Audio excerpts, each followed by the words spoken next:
ओम गणेश, जय श्री कृष्ण। कर्मकांड बाय आनंद पाठक में आप सभी का मैं स्वागत करता हूँ।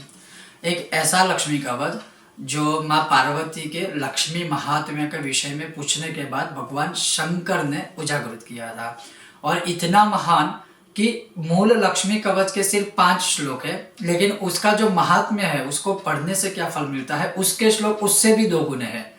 सोचिए कितना अद्भुत इसका महात्म्य होगा, और बहुत ही संक्षिप्त है, बहुत ही सरल है। आज मैं आपको वही सुनाने वाला हूं और उसका महात्म्य भी आपको मैं बताऊंगा।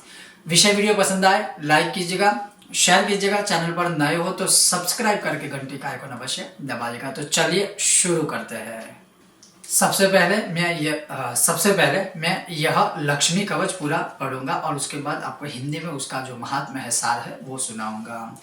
ओम श्री शंकर उवाच लक्ष्मीर्मे चाग्रतः पातु कमला पातु पृष्ठतः नारायणी शीर्षदेशे सर्वांगे श्री स्वरूपिणी रामपत्नी प्रत्यंगे तु सदावतु रामेश्वरी विशालाक्षी योगमाया कौमारी चक्रिणी तथा जयदात्री धनदात्री पाशाक्षमालिनी शुभा हरिप्रिया हरिरामा जयंकरी महोदरी कृष्ण परायणा देवी श्रीकृष्ण मनोमोहिनी जयंकरी महारौद्री सिद्धिदात्री शुभंकरी सुखदा मोक्षदा देवी चित्रकूट निवासिनी भयं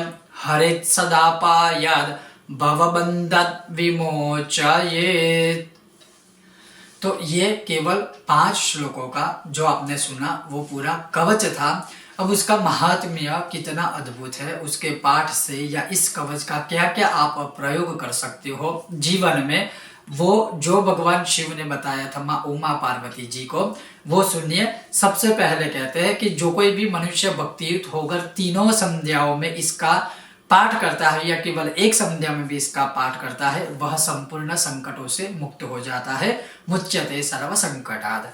फिर भगवान कहते हैं इस कवच के पाठ करने से पुत्र और धन आदि की वृद्धि होती है, भय दूर होता है। इसका महात्म्य त्रिभुवन में भी प्रसिद्ध है। त्रिषु लोकेषु कीर्तितम।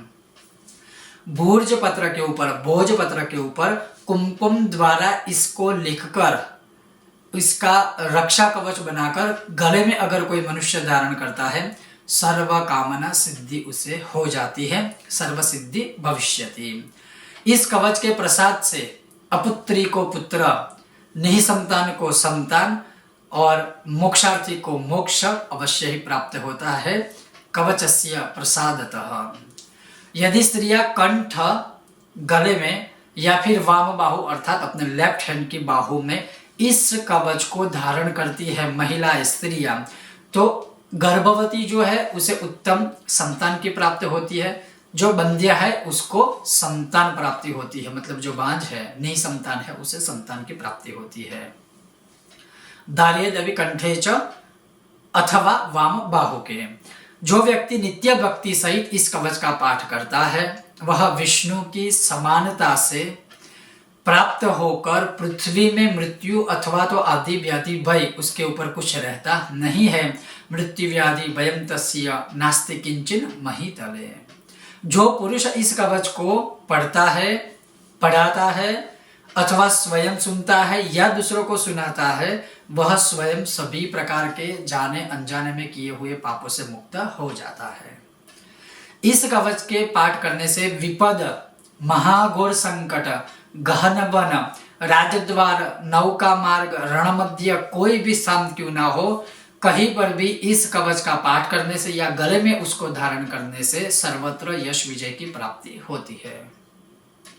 बाह्य स्त्री जिसके पुत्र उत्पन्न नहीं होता है या जिसके पुत्र संतान उत्पन्न होते ही मृत्यु हो जाती है जिनकी, उसे अवश्य इसका पाठ करना चाहिए या इसका कवच बनाकर गले में धारण करना चाहिए।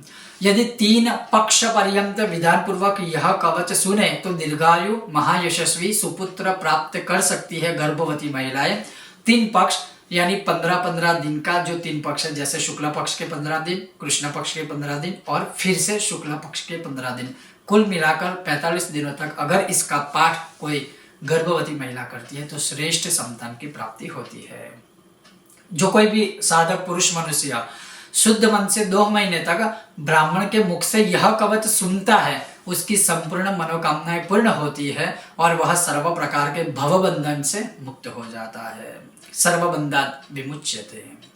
जिस स्त्री के पुत्र उत्पन्न होकर जीवित नहीं रहते हैं, ये फिर से महात्म्य में है, वह 3 महीने तक अगर इस कवच को भक्ति सहित सुने तो जीववत्सा होती है, मृतवत्सा से जीववत्सा होती है। और रोगी पुरुष पाठ करे तो 1 महीने में ही वह रोग मुक्त हो जाता है। जिनको अधिक रोग है वह 1 महीने में रोग मुक्त हो जाते हैं।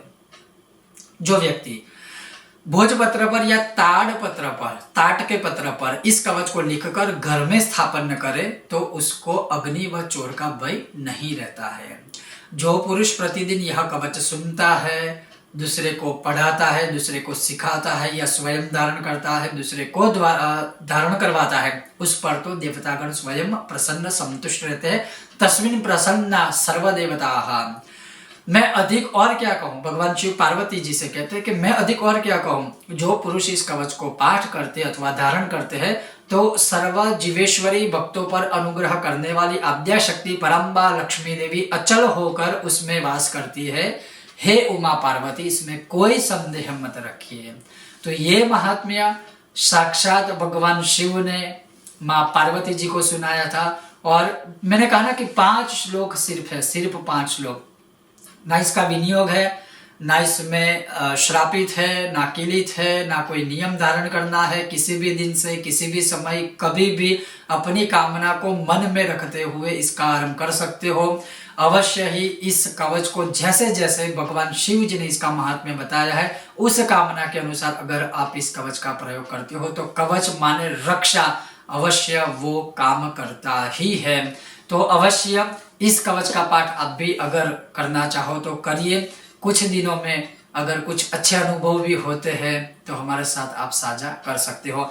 यह था एक संक्षिप्त महात्म्य भगवती लक्ष्मी जी के एक कवच स्वरूप में जो शिव ने माँ पार्वती को बताया था।